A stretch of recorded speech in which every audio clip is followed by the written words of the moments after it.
중동의 깊은 밤, 이란이 발사한 탄도미사일들로 인해 사이렌이 울렸고 화면에는 수백 개의 빨간 점이 동시에 나타났습니다.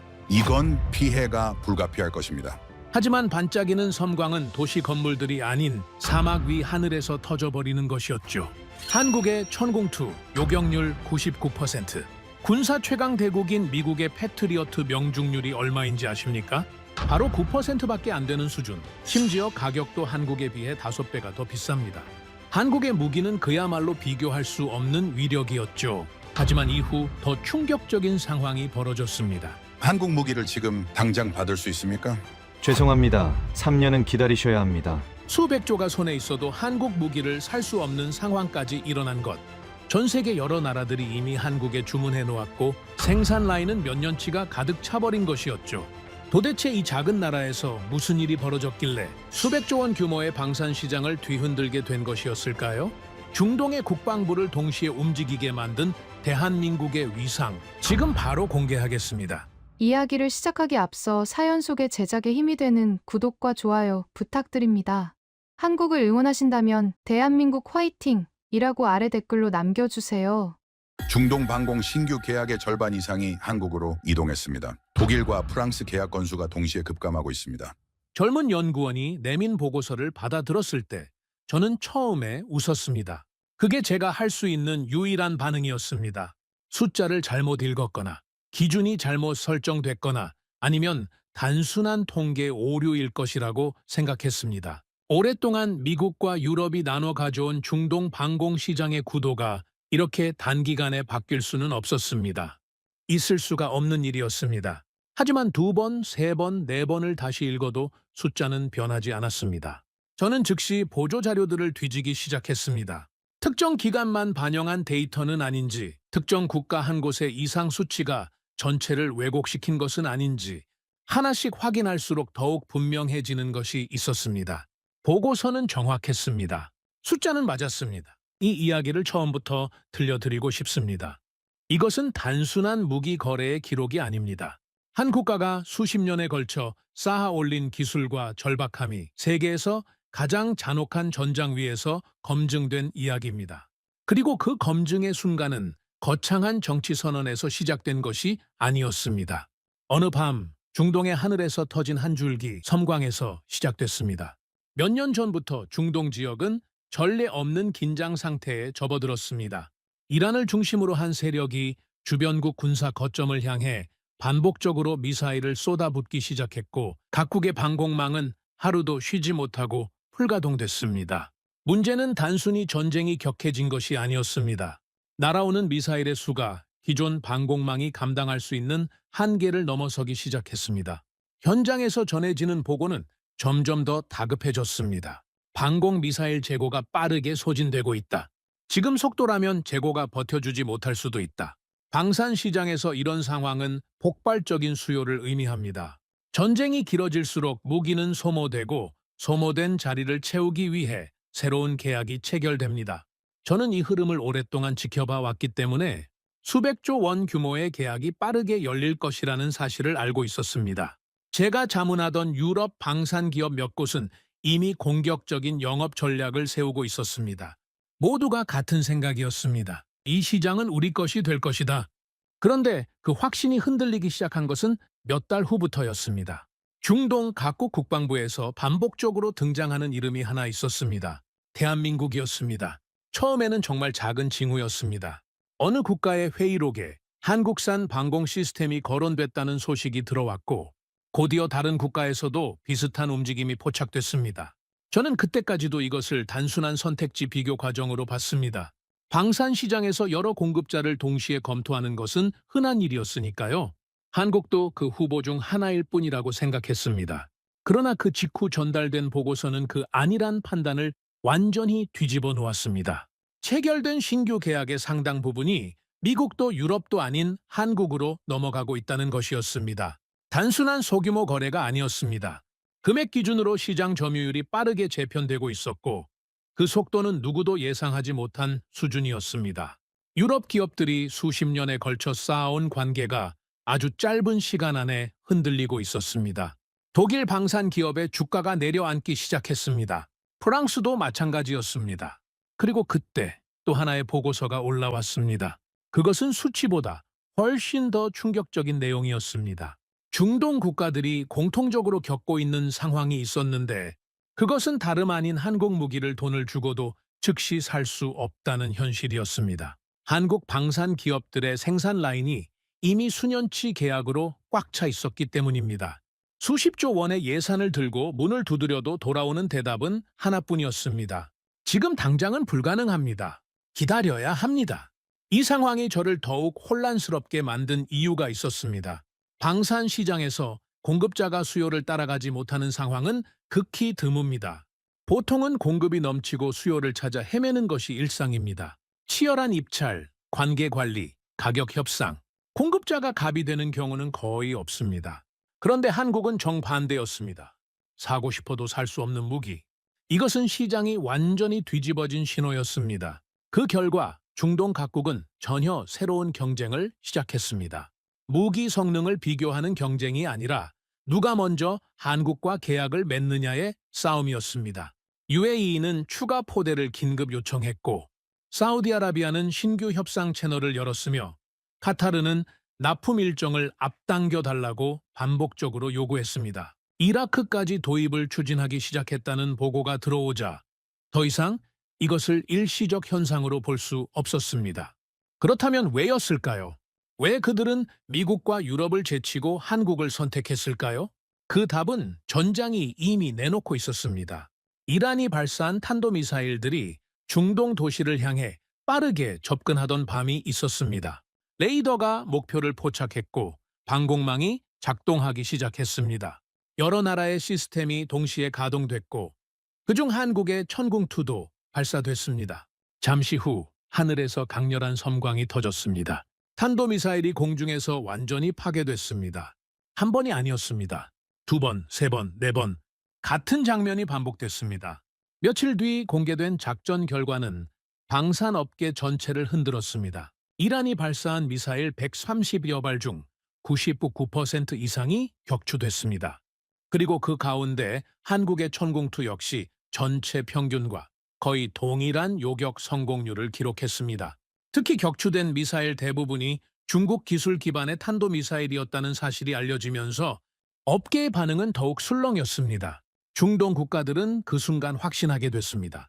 이 무기는 실전에서 통한다. 저는 그 결과를 보고 한동안 말을 잇지 못했습니다. 30년 동안 저는 세 가지를 당연하게 여겨왔습니다. 미국이 기술력으로 정점에 있다는 것, 유럽이 그 뒤를 안정적으로 따른다는 것, 나머지는 제한적 역할에 머문다는 것, 그 구도가 흔들리고 있었습니다. 그것도 아주 조용하게, 그러나 돌이키기 어려운 속도로 그날 밤 사무실을 나서면서 저는 혼자 중얼거렸습니다. 이건 단순한 수출 성공이 아니다? 시장 구조 자체가 바뀌고 있다. 그리고 그 변화의 중심에 있는 나라는 제가 오랫동안 신흥 제조국으로 분류해왔던 대한민국이었습니다. 왜 저는 이것을 예측하지 못했을까요? 그 질문에 답하기 위해서는 제가 그리고 유럽 전체가 한국 무기를 어떻게 바라봐 왔는지를 먼저 솔직하게 고백해야 할 것 같습니다. 이 이야기는 자랑스러운 고백이 아닙니다. 오히려 오랫동안 품어온 편견이 얼마나 깊고 단단하게 박혀 있었는지에 대한 반성에 가깝습니다. 그 편견을 솔직하게 드러내지 않으면 이후에 일어난 일들이 얼마나 충격적이었는지를 제대로 전달할 수 없을 것 같습니다. 처음 한국 방산이 나토 관련 보고서에 등장하기 시작했을 때 저는 한국을 아시아의 신흥 제조국 정도로 분류했습니다. 가격이 저렴하고 납기가 빠른 나라. 단순한 제조에는 강하지만 정밀 기술이 집약된 고급 무기 분야에서는 선진국과 경쟁하기 어려운 나라. 이 평가는 당시 유럽 방산 커뮤니티에서 거의 공식적인 합의처럼 자리 잡고 있었습니다. 유럽 전문가들 사이에서 한국에 대한 평가는 놀랍도록 일치했습니다. 저렴하다, 납기는 빠르다. 그러나 핵심 기술은 부족하다. 이 세 줄짜리 정리가 한국 무기에 대한 거의 모든 대화를 대신했습니다. 국제방산 전시회에서 한국 기업 부스 앞을 지나칠 때면 유럽 전문가들은 흥미롭긴 하지만 진지한 경쟁 상대는 아니라는 태도를 공공연하게 드러냈습니다. 그것은 의도적인 멸시라기보다는 수십 년간 쌓인 경험에서 나온 관성적인 판단이었습니다. 이 평가가 단순한 편견만은 아니었다는 점이 문제를 더 복잡하게 만들었습니다. 당시 데이터를 보면 그 평가가 완전히 틀리지는 않았기 때문입니다. 한국이 수출하는 무기들은 가격과 납기 면에서 실제로 경쟁력이 있었지만 방공 미사일처럼 수십 가지 정밀 기술이 동시에 집약돼야 하는 분야에서는 유럽과 비교하기 어려운 것이 사실이었습니다. 독일과 프랑스가 냉전 시기부터 수십 년에 걸쳐 공동 개발한 방공 시스템은 기술적으로나 운용, 실적 면에서나 세계 최고 수준으로 평가받았습니다. 거기에는 수백 개의 특허, 수천 명의 전문 인력, 수십 번의 실전 검증이 뒷받침되어 있었습니다. 그 기술적 격차가 단기간에 좁혀질 수 있는 것이 아니라는 사실을 전문가라면 누구나 알고 있었습니다. 그런 분위기 속에서 한국이 독자적인 방공 미사일 개발을 선언했다는 소식이 들려왔을 때 유럽 방산 커뮤니티의 반응은 냉담했습니다. 냉담함을 넘어 냉소적이었습니다. 저도 당시 동료들과 나눴던 대화를 기억합니다. 한국이 방공 미사일을 직접 만들겠다고 한답니다. 라는 말에 돌아온 반응은 짧은 침묵과 가벼운 웃음이었습니다. 누군가는 그게 완성되려면 최소 20년은 걸릴 것이라고 말했습니다. 그 말에 반박하는 사람은 없었습니다. 저를 포함해서요. 방공 미사일 개발이 얼마나 지독하게 어려운 일인지 저는 직업적으로 잘 알고 있었기 때문입니다. 단순히 미사일 하나를 만드는 것이 아닙니다. 정확하게 목표물을 탐지하는 레이더 체계, 여러 목표를 동시에 추적하고 우선순위를 결정하는 교전 통제 시스템, 언제든지 이동해 신속하게 전개할 수 있는 발사대, 그리고 이 모든 것을 하나의 네트워크로 묶어 실시간으로 작동시키는 소프트웨어까지 각각의 기술만으로도 수십 년의 연구가 필요한데 그것을 하나의 완성된 체계로 통합하는 것은 차원이 다른 문제입니다. 독일과 프랑스도 그 수준에 이르기까지 수십 년이 걸렸습니다. 미국은 냉전 시대부터 축적해온 기술 위에서 패트리어트를 완성했습니다. 이스라엘은 수십 년간의 실전을 거치면서 기술을 갈고 닦았습니다. 이들 중 누구도 하루아침에 이것을 손에 넣지 않았습니다. 그래서 한국의 개발 초기 과정에서 들려오는 소식들이 예상대로 흘러갈 때 저는 딱히 놀라지 않았습니다. 예산 문제가 반복됐고 기술적인 난관이 연속됐으며 시험 발사는 성공보다 실패가 압도적으로 많았습니다. 유럽 커뮤니티에서는 이 소식이 들어올 때마다 역시나 그렇다는 반응이 나왔습니다. 한국의 시험 발사 실패 소식은 방산 커뮤니티 내부에서 가끔 가벼운 농담거리가 되기도 했습니다. 저 역시 그 분위기에서 자유롭지 않았다는 것을 인정해야 합니다.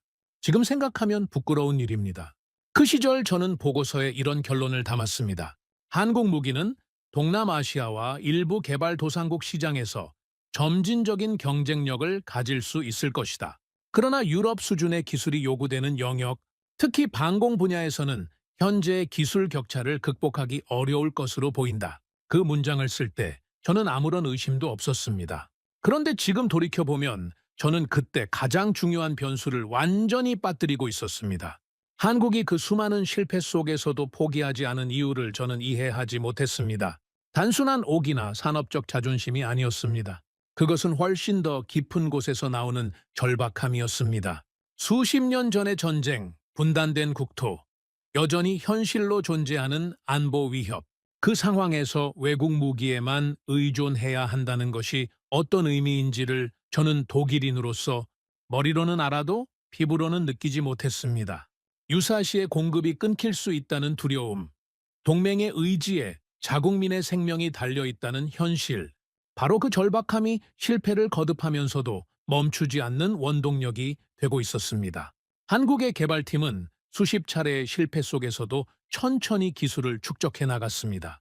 시험 발사에서 문제가 생길 때마다 원인을 분석하고 설계를 수정하고 다시 도전했습니다. 수백 명의 연구원이 수년을 넘게 같은 목표를 향해 달려갔습니다.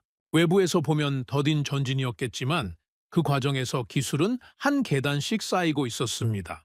작은 성공들이 쌓이고 그 성공들이 다음 도전의 발판이 되고 그렇게 아무도 주목하지 않는 사이에 격차가 조금씩 좁혀지고 있었습니다. 유럽이 고개를 돌리지 않은 사이에 그 일이 벌어지고 있었습니다. 그 결과로 세상에 등장한 것이 천궁투였습니다. 이 시스템을 처음 접했을 때 저는 여전히 크게 주목하지 않았습니다.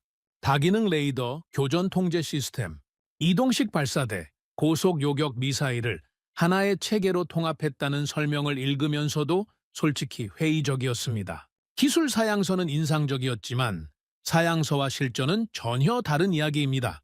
저는 그 실전 데이터가 나오기 전까지는 판단을 유보하는 것이 합리적이라고 생각했습니다. 그런데 바로 그 판단 유보 속에서 저는 중요한 사실 하나를 놓치고 있었습니다. 중동 국가들은 유럽 전문가들과 전혀 다른 기준을 가지고 있었습니다. 브랜드도 아니고 역사도 아니고 동맹 관계도 아니었습니다.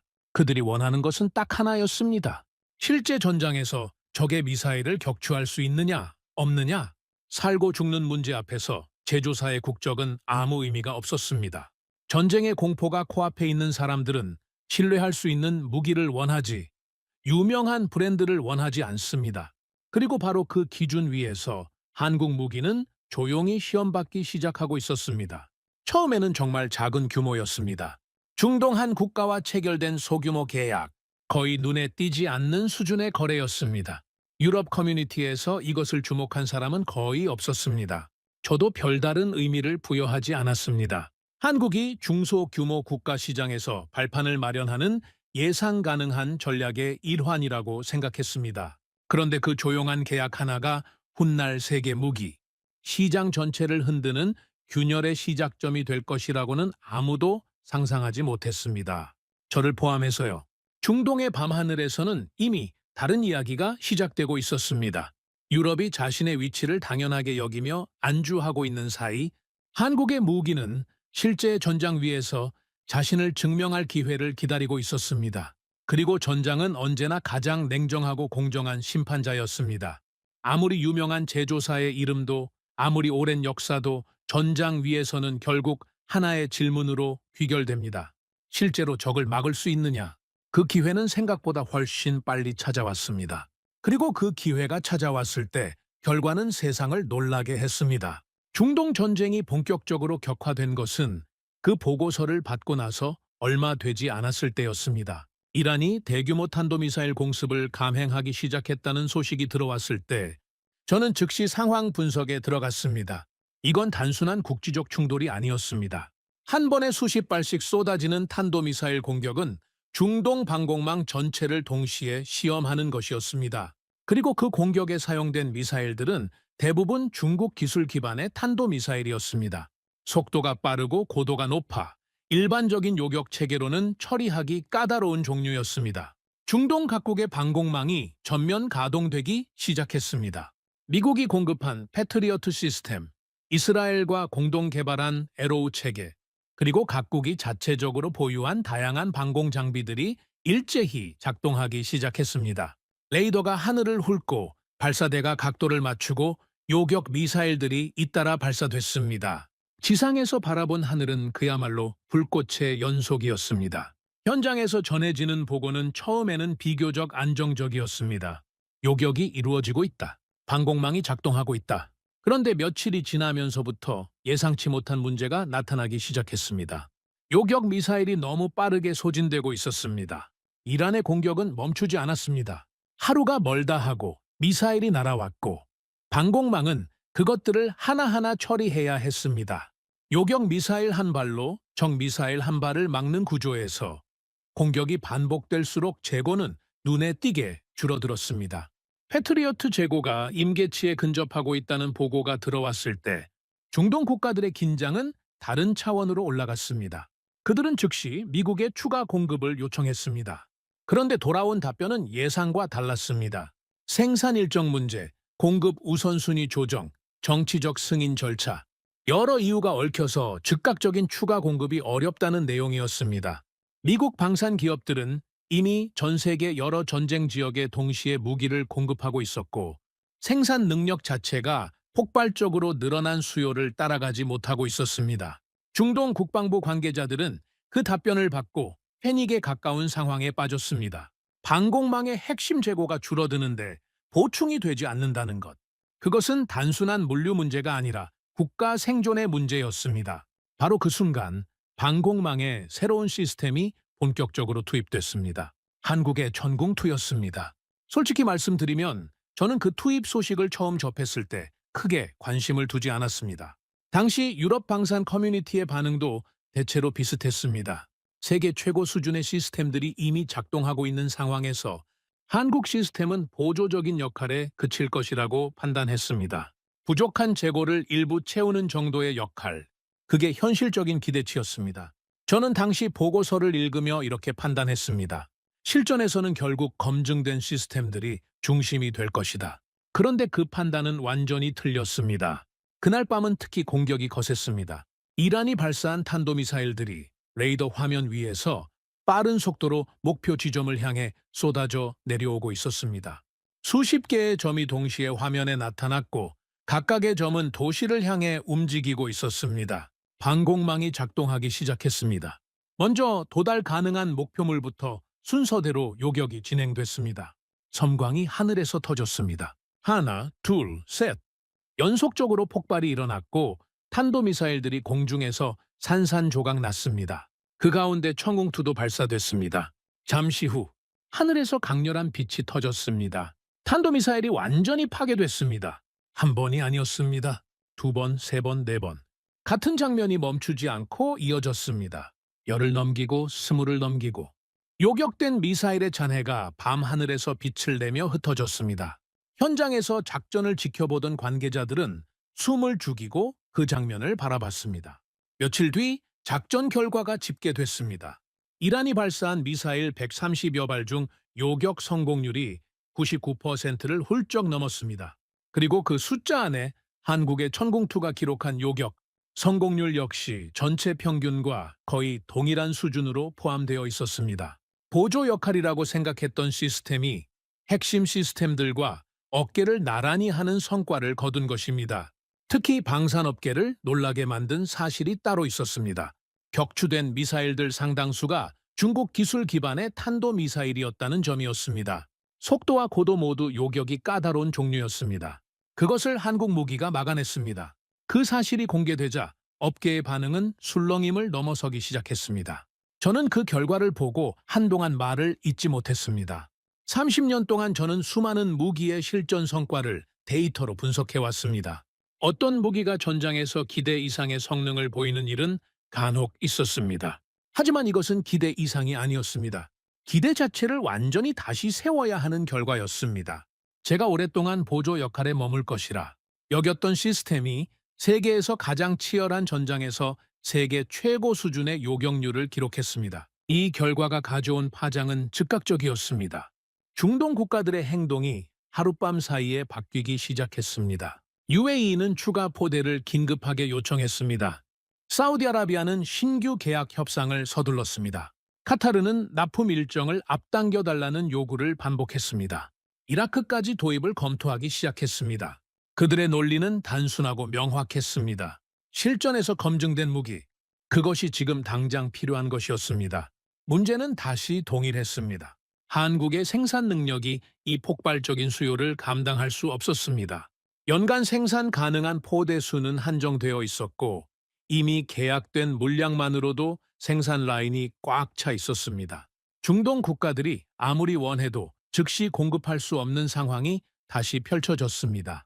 그 순간부터 중동 방산 시장에는 완전히 새로운 경쟁이 시작됐습니다. 누가 먼저 한국 무기를 확보하느냐? 그것이 방공망의 생사를 가르는 문제가 됐습니다. 저는 프랑크푸르트 사무실에서 이 모든 상황을 데이터로 받아보고 있었습니다. 화면 위에서 중동 계약의 흐름이 한국 방향으로 기울고 있었고 유럽 방산 기업들의 주가 곡선이 서서히 아래를 향하고 있었습니다. 저는 한동안 그 화면을 그냥 바라보고만 있었습니다. 내가 틀렸다. 그 생각이 처음으로 뚜렷하게 올라오기 시작했습니다. 그런데 그것은 시작에 불과했습니다. 이 결과가 왜 나왔는지, 왜 중동은 미국이 아니라 한국을 선택하게 됐는지를 이해하기 위해서는 좀 더 깊은 곳을 들여다봐야 했습니다. 단순히 무기 하나의 성능 문제가 아니었습니다. 그것은 전쟁이라는 극한 상황이 만들어낸 냉혹한 시장 논리의 결과였습니다. 실전 결과가 공개된 이후 저는 처음으로 진지하게 이 질문 앞에 앉았습니다. 왜 중동은 한국을 선택했는가?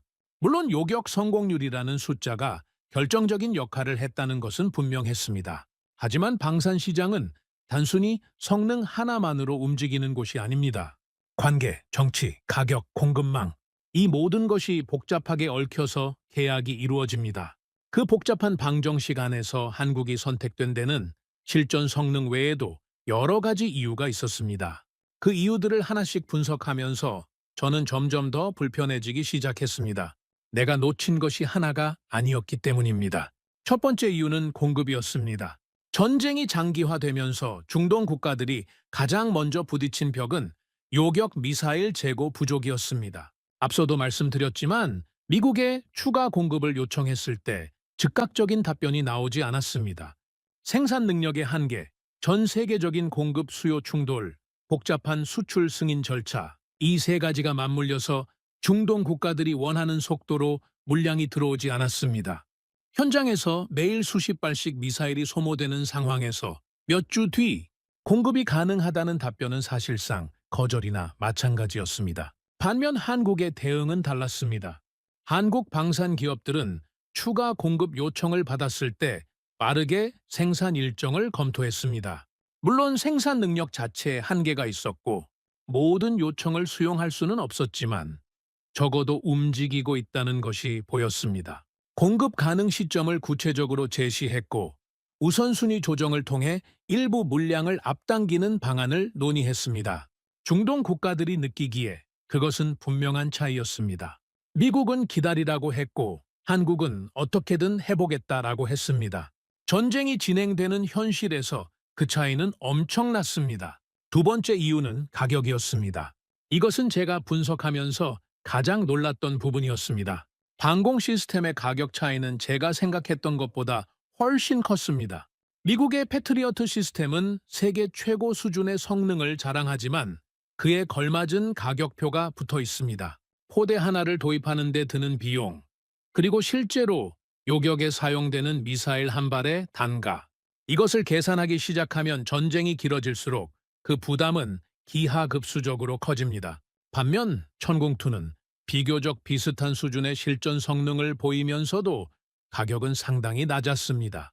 중동 국가들의 입장에서 이것은 단순한 가격 비교가 아니었습니다. 전쟁이 몇 달 혹은 몇 년 더 이어진다면 수백 발, 수천 발의 요격 미사일이 필요합니다. 같은 예산으로 얼마나 더 많은 방어력을 확보할 수 있느냐. 그 계산이 중동 국방부 회의실에서 반복해서 이루어졌습니다. 그리고 그 계산의 결론은 점점 더 같은 방향을 가리키고 있었습니다. 세 번째 이유는 정치였습니다. 이 부분이 방산 시장을 잘 모르는 분들에게는 낯설게 느껴질 수도 있습니다. 하지만 무기 수출에는 단순한 상거래를 넘어서는 정치적 조건이 항상 붙어 있습니다. 미국의 무기 수출은 특히 그렇습니다. 수출 대상국의 동맹 관계, 해당 지역의 외교적 상황, 의회의 승인 여부, 이 모든 것이 무기 한 자루를 파는데도 영향을 줍니다. 중동의 복잡한 정치 지형 속에서 어떤 국가가 미국 무기를 원할 때 정치적 조건이 걸림돌이 되는 경우는 드물지 않았습니다. 한국은 상대적으로 이런 정치적 제약이 적었습니다.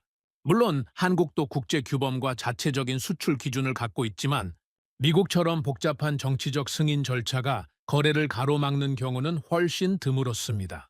중동 국가들에게 이 점은 생각보다 훨씬 중요하게 작용했습니다. 그들은 무기를 원할 때 무기를 살 수 있기를 원했습니다.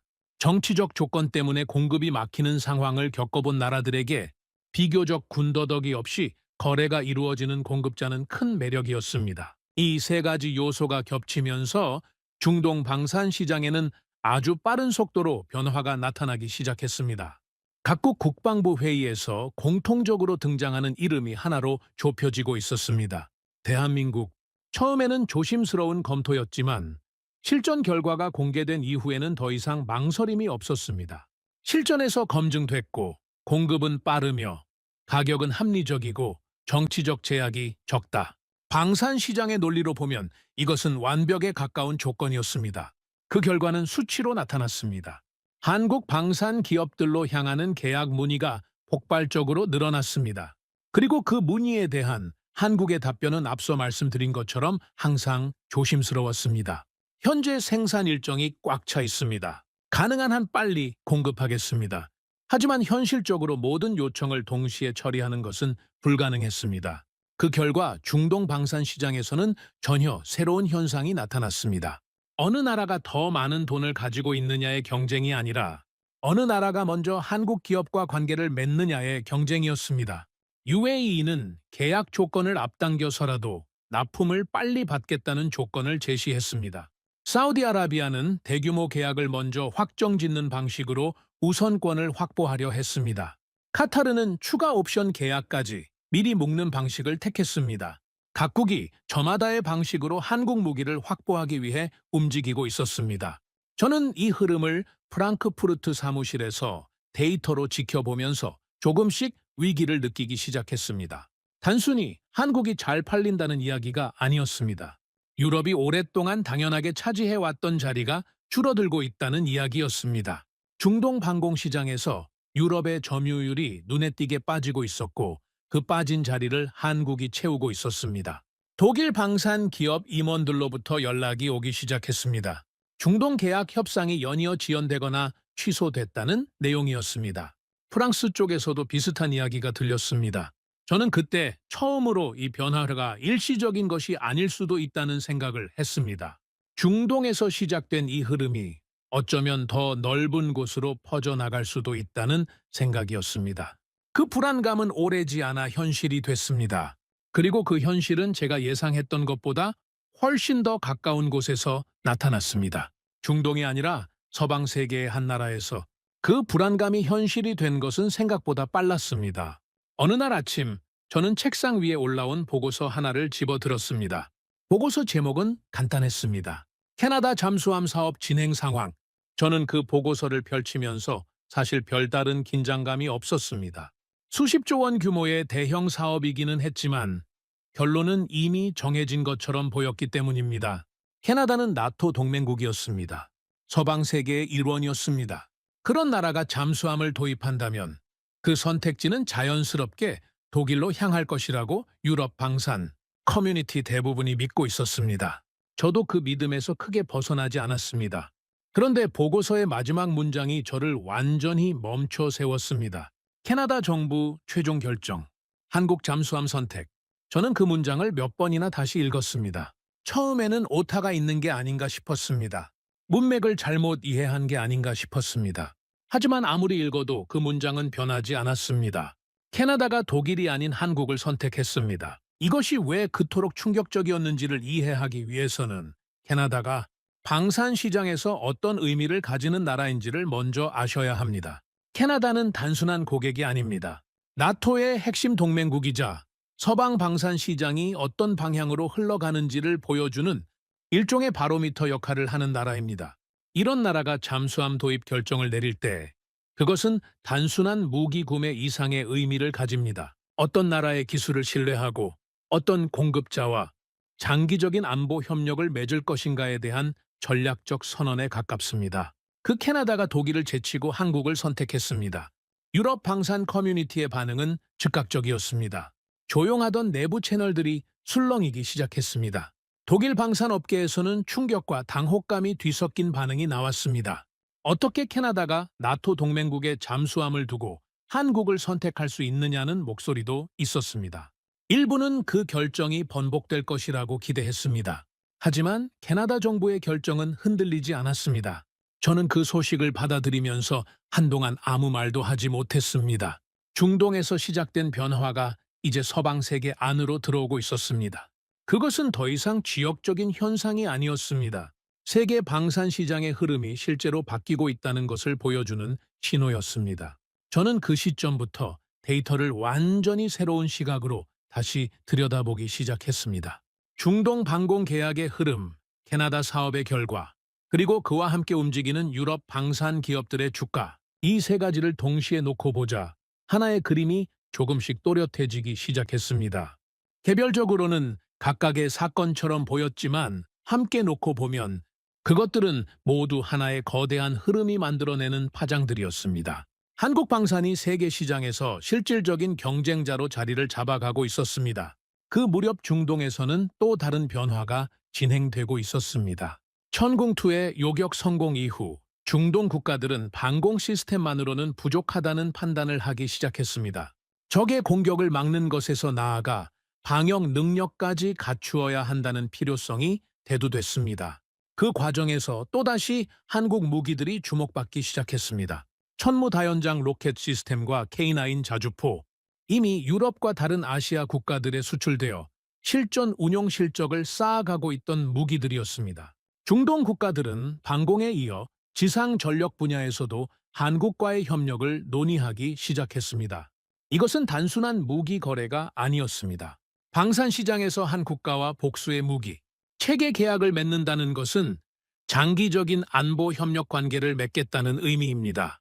부품 공급, 정비, 교육 훈련, 기술 이전, 이 모든 것이 하나의 패키지로 묶이면서 중동 국가들과 한국 사이의 관계는 단순한 거래를 넘어서기 시작했습니다. 저는 이 흐름을 지켜보면서 한 가지 중요한 사실을 인정해야 했습니다. 중동에서 시작된 변화가 단순히 한국 무기의 성능 때문만은 아니었습니다. 그것은 한국 방산이 가진 하나의 독특한 경쟁력이 만들어낸 결과였습니다. 빠른 생산과 공급 능력, 합리적인 가격, 정치적 제약의 부재, 그리고 실전에서 검증된 성능, 이 네 가지가 한꺼번에 맞아떨어지는 공급자는 세계 방산 시장에서 한국 외에 찾기 어려웠습니다. 미국은 기술력은 최고였지만 공급이 느리고 정치적 조건이 많았습니다. 유럽은 기술력은 있었지만 가격이 높고 납기가 길었습니다. 한국은 이 두 가지 사이의 빈틈을 정확하게 파고들고 있었습니다. 그 빈틈이 이렇게 클 것이라고는 저도 그 누구도 미리 예측하지 못했습니다. 유럽 방산업계에서 긴급 회의가 잇따랐습니다. 한국의 성장이 일시적인 것인지 아니면 구조적인 변화인지를 두고 논쟁이 벌어졌습니다. 일부는 여전히 한국 방산의 장기 운용 데이터가 부족하다는 주장을 내놓았습니다. 기술 완성도가 아직 충분히 검증되지 않았다는 목소리도 있었습니다. 한국의 성과는 특수한 전쟁 환경에서 나온 일시적 결과일 수 있다는 분석도 나왔습니다. 저는 그 논쟁들을 들으면서 복잡한 감정을 느꼈습니다. 그 주장들이 완전히 틀린 것은 아니었습니다. 실제로 장기 운용 데이터는 아직 제한적이었고 더 다양한 전장 환경에서의 검증이 필요한 것도 사실이었습니다. 하지만 동시에 그 주장들이 어느 정도는 불편한 현실을 외면하려는 방어적인 반응이라는 것도 느꼈습니다. 데이터가 가리키는 방향이 불편할 때 데이터를 의심하는 것은 분석가가 가장 경계해야 할 태도입니다. 저는 다시 숫자를 들여다보기 시작했습니다. 중동 방산 계약, 캐나다 사업 결과, 유럽 방산 기업들의 주가 흐름, 이 세 가지 데이터가 동시에 같은 방향을 가리키고 있었습니다. 그리고 그 방향 반대편에 점점 더 선명하게 떠오르는 이름이 있었습니다. 대한민국, 세계 방산 시장은 흔들리고 있었습니다. 그것은 더 이상 부정할 수 없는 현실이었습니다. 그런데 그 흔들림이 어디까지 이어질지, 그것이 다음에 제가 마주해야 할 질문이었습니다. 중동 계약이 한국으로 기울고 캐나다마저 한국 잠수함을 선택했다는 소식이 퍼지자 유럽 방산업계는 처음으로 같은 목소리를 내기 시작했습니다. 방어해야 한다. 수십 년 동안 유럽은 세계 방산 시장에서 확고한 위치를 지켜왔습니다.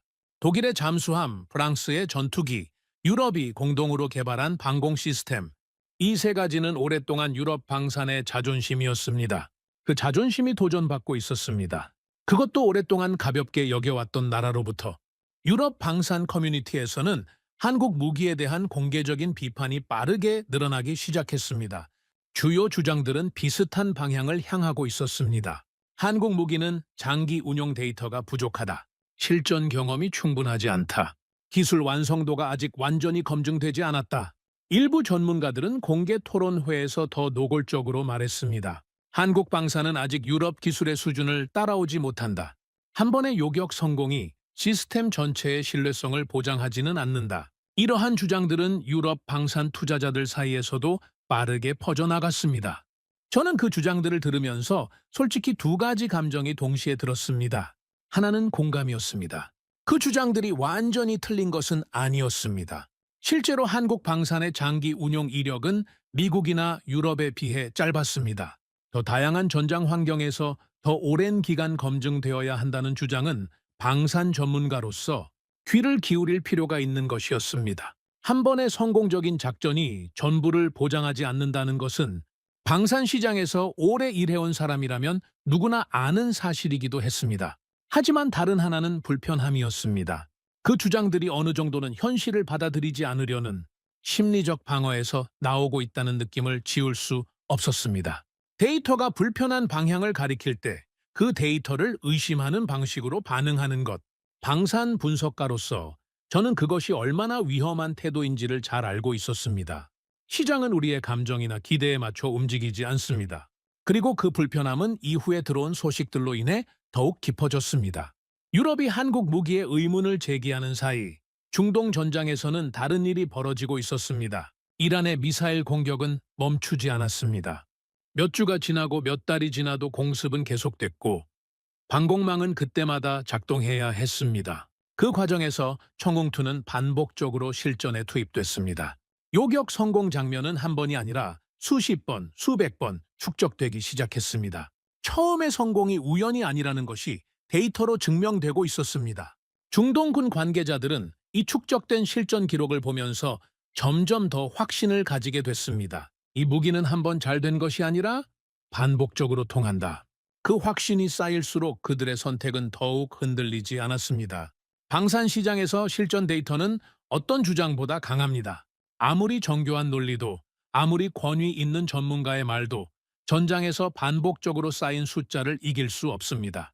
유럽이 회의실에서 기술적 완성도를 논쟁하는 동안 중동의 하늘은 매일 밤 한국 무기의 성능을 데이터로 기록하고 있었습니다. 그 격차는 시간이 갈수록 좁혀지는 것이 아니라 더 벌어지고 있었습니다. 투자 시장에서도 변화가 나타나기 시작했습니다. 방산 투자자들은 기본적으로 현실적인 사람들입니다. 감정이나 자존심이 아니라 수익과 위험을 계산합니다. 그들은 유럽 방산 기업들의 주장보다 중동의 계약 흐름과 실전 데이터를 더 중요하게 봤습니다. 보고서에는 이런 문장들이 등장하기 시작했습니다. 한국 방산이 글로벌 방산 시장의 주요 경쟁자로 부상하고 있다. 중장기적으로 유럽 방산 기업들의 시장 점유율 하락 가능성을 배제할 수 없다. 그 문장들을 읽는 순간 저는 생각에 잠겼습니다. 저는 그동안 한국 방산을 너무 단순하게 평가하고 있었던 것은 아닐까. 가격이 저렴하고 납기가 빠른 것이 경쟁력의 전부라고 생각했습니다. 기술적 완성도는 유럽에 뒤처진다고 판단했습니다. 고급 시장에서는 설 자리가 없을 것이라고 결론 내렸습니다. 그 모든 판단들이 지금 하나씩 흔들리고 있었습니다. 저는 다시 처음부터 데이터를 분석하기 시작했습니다. 중동 방산 계약의 흐름, 유럽 방산 기업들의 주가 변화, 한국 방산 수출 규모의 추이, 그리고 실전에서 축적된 요격 성공 기록들, 이 모든 데이터를 새로운 시각으로 다시 들여다보자 한 가지 사실이 점점 더 분명해지기 시작했습니다. 한국 방산은 단순히 가격 경쟁력을 앞세운 저가 무기 생산국이 아니었습니다. 실전에서 검증된 성능, 그리고 그 성능을 빠르게 공급할 수 있는 생산 능력, 이 두 가지가 결합되면서 세계 방산 시장에서 누구도 쉽게 대체할 수 없는 위치를 만들어내고 있었습니다. 유럽이 가진 기술의 역사와 권위가 실전 앞에서 상대적으로 힘을 잃고 있었고, 미국이 가진 공급망의 우위가 빠른 납기와 합리적인 가격 앞에서 흔들리고 있었습니다. 저는 마침내 조용히 인정하기 시작했습니다. 우리는 한국 방산을 과소평가했다. 그 평가를 바꿀 시간이 됐다. 하지만 그 인정이 쉽지 않았습니다.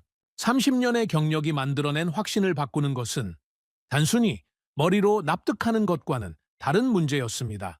그리고 유럽 방산 커뮤니티 전체가 같은 인정을 받아들이기까지는 아직 시간이 필요했습니다. 일부는 여전히 한국의 성과를 일시적인 것으로 보고 싶어 했습니다. 언젠가는 다시 원래대로 돌아올 것이라고 믿고 싶어 했습니다. 그런데 그 믿음을 완전히 깨뜨리는 사건이 곧 이어졌습니다.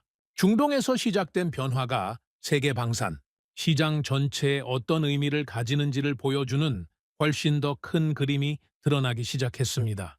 그리고 그 그림 앞에서 저는 더 이상 과거의 시각으로 세계 방산 시장을 바라볼 수 없다는 것을 완전히 받아들이게 됐습니다. 그 더 큰 그림은 숫자에서 나왔습니다. 전쟁이 장기화되면서 중동 방공 작전에 대한 종합 보고서가 공개되기 시작했습니다. 방산업계 전체가 기다리고 있던 자료였습니다. 저도 그 보고서를 받자마자 자리에 앉아 처음부터 끝까지 읽었습니다. 읽는 내내 손끝이 차가워지는 것을 느꼈습니다. 이란이 발사한 탄도미사일 130여 발, 중동 방공망 전체 요격 성공률 99% 이상, 그리고 그 숫자 안에 포함된 한국 천궁2의 요격 성공률은 전체 평균과 거의 동일한 수준이었습니다. 세계 최고 수준의 시스템들과 어깨를 나란히 한 것입니다. 그것만으로도 충분히 충격적이었습니다. 하지만 보고서에서 저를 가장 오래 멈추게 만든 것은 따로 있었습니다. 격추된 미사일들의 출처였습니다. 상당수가 중국 기술 기반의 탄도미사일이었습니다. 속도와 고도 면에서 요격이 까다롭기로 알려진 종류였습니다. 그것을 한국 무기가 막아냈습니다. 그 사실이 공개되는 순간 방산업계는 단순한 술렁임을 넘어서기 시작했습니다. 왜 그것이 그토록 중요한 의미를 가지는지를 설명드리겠습니다. 세계 방산 시장에서 중국의 군사 기술은 빠르게 발전하고 있습니다. 단순히 값싼 무기를 만드는 것에서 벗어나 실질적인 위협이 될 수 있는 정밀 무기들을 생산하기 시작했습니다. 그 기술을 기반으로 한 미사일을 한국이 막아냈다는 것은 단순한 방어 성공이 아니라 아시아 방산 기술의 경쟁 구도 자체가 달라지고 있다는 신호였습니다. 방산 시장은 그 신호를 매우 예민하게 받아들였습니다. 이 결과가 공개된 이후 중동 국가들의 행동은 완전히 달라졌습니다. 과거에는 여러 국가의 방공 시스템을 혼합해 사용하는 전략이 일반적이었습니다. 어떤 시스템이 더 나은지를 비교하고 각자의 강점에 맞춰 역할을 배분하는 방식이었습니다.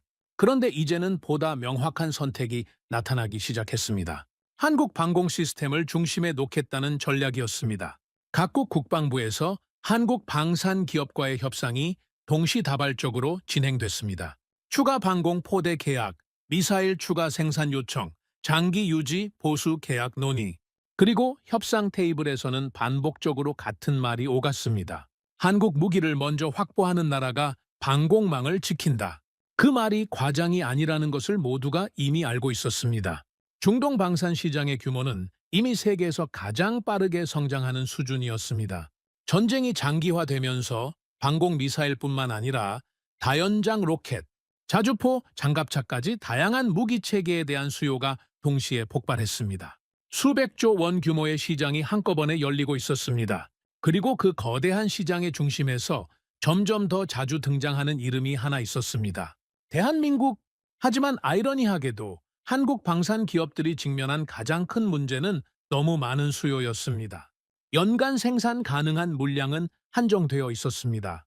생산 라인을 늘리는 것은 단기간에 해결될 수 있는 문제가 아니었습니다. 방공 시스템 하나를 생산하기 위해서는 수백 가지 부품과 기술이 필요하고 그 공급망을 단기간에 확장하는 것은 현실적으로 불가능에 가까웠습니다.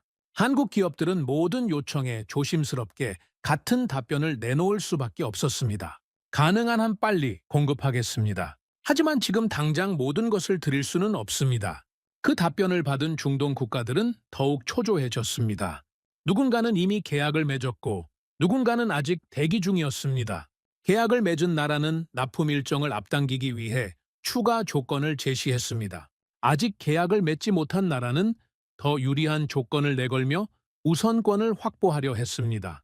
방산 시장에서 보통은 공급자가 수요자를 설득하는 구조인데 이 상황은 완전히 반대였습니다. 수요자들이 공급자에게 줄을 서고 더 좋은 조건을 내걸면서 먼저 물건을 받으려는 경쟁을 벌이고 있었습니다. 이런 상황은 방산 시장의 역사에서 매우 드문 일이었습니다. 저는 프랑크푸르트 사무실에서 이 모든 데이터를 다시 분석하고 있었습니다. 중동 방산 계약의 흐름, 한국 방산 수출 규모의 증가, 유럽 방산 시장에서 나타나는 변화들, 그리고 캐나다 사업의 결과까지 이것들을 하나의 그림으로 모아보자 하나의 결론이 점점 더 또렷하게 나타나기 시작했습니다. 한국 방산은 더 이상 신흥 제조국의 무기가 아니었습니다. 세계 방산 시장의 중심 경쟁자, 그 자리에 대한민국이 서 있었습니다. 저는 그 사실을 인정하는 것이 여전히 쉽지 않았습니다. 30년의 경력이 만들어낸 확신을 뒤집는 일은 데이터를 눈으로 확인하면서도 감정적으로는 저항이 생기는 과정이었습니다. 하지만 분석가로서 저는 한 가지를 오래전에 배웠습니다. 데이터 앞에서 감정은 도움이 되지 않는다. 시장이 말하는 것을 들어야 한다. 그리고 시장은 분명하게 말하고 있었습니다. 세계는 바뀌고 있다. 그 변화의 한가운데에 대한민국이 있다. 저는 조용히 중얼거렸습니다. 우리는 한국을 너무 늦게 이해했다. 그 순간 저는 깨닫기 시작했습니다. 중동 하늘에서 시작된 변화가 세계 방산 시장의 흐름 자체를 바꾸고 있다는 사실을, 그리고 그 변화는 이미 되돌릴 수 없는 수준으로 진행되고 있었습니다. 중동에서 시작된 변화는 이제 단순한 지역 사건이 아니었습니다. 파장은 세계 곳곳으로 퍼져나가기 시작했습니다. 유럽의 여러 국가들이 한국 방산 시스템에 관심을 표명하기 시작했습니다. 동남아시아 국가들의 문의도 이어졌습니다. 오세아니아 지역에서도 한국 무기에 대한 평가가 달라지고 있었습니다. 이들 모두가 같은 이유로 움직이고 있었습니다. 중동 전장이 남긴 실전 데이터였습니다. 방산 시장에서 실전 데이터는 다른 어떤 것으로도 대체할 수 없는 자산입니다. 아무리 뛰어난 사양서도, 아무리 정교한 시뮬레이션도 실제 전장에서 쌓인 기록을 이길 수 없습니다. 그리고 청웅투는 세계에서 가장 격렬한 전장 중 하나에서 반복적으로 그 기록을 쌓아가고 있었습니다. 한 번의 성공이 아니라 수백 번의 반복된 성공. 그것이 한국 방산에 대한 세계의 시선을 바꾸고 있었습니다. 천궁투만이 아니었습니다. 천무다연장 로켓 시스템은 이미 유럽과 중동 여러 국가에서 실전 운용되며 신뢰를 쌓아가고 있었습니다.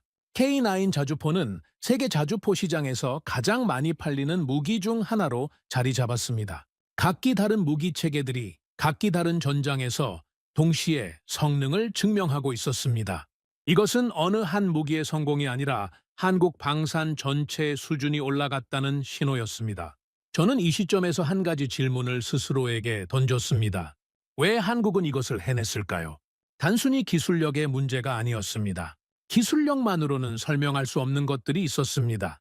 빠른 생산 능력, 합리적인 가격, 공급 약속을 지키는 신뢰. 이것들은 기술 이상의 무언가에서 나오는 것이었습니다. 저는 그 답을 찾기 위해 오래전에 제가 가볍게 넘겼던 기억들을 다시 떠올렸습니다. 수십 번의 시험 발사 실패, 예산 문제로 흔들렸던 개발 과정, 유럽 방산 커뮤니티의 냉소, 그 모든 것을 견디면서도 멈추지 않았던 집요함.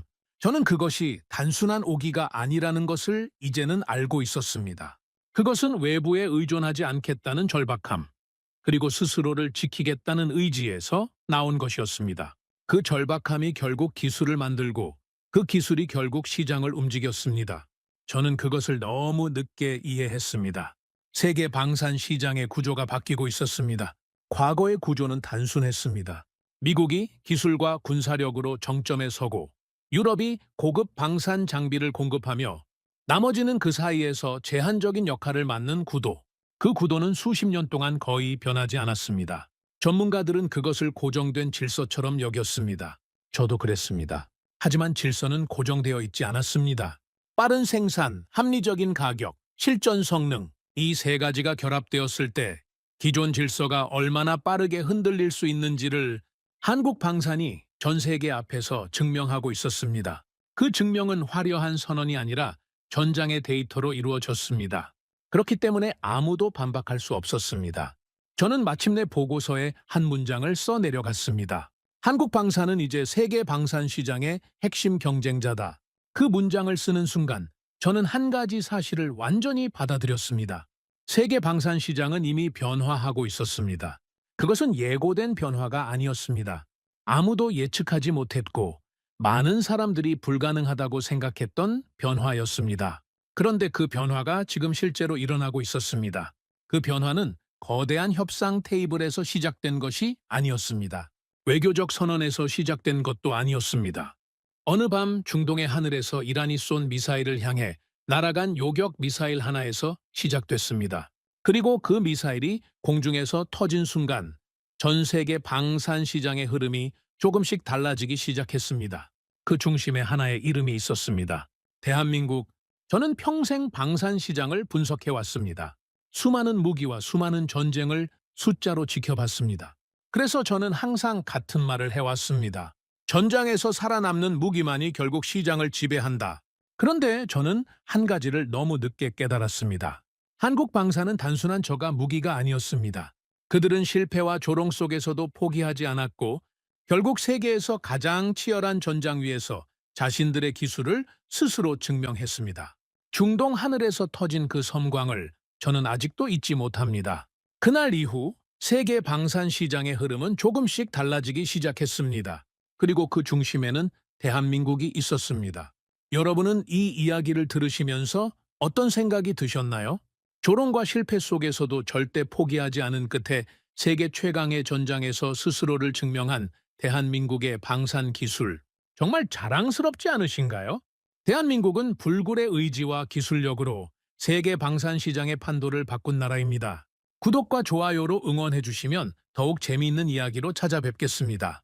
해외 감동 사연을 소개해드리는 스페셜 코리아였습니다. 감사합니다.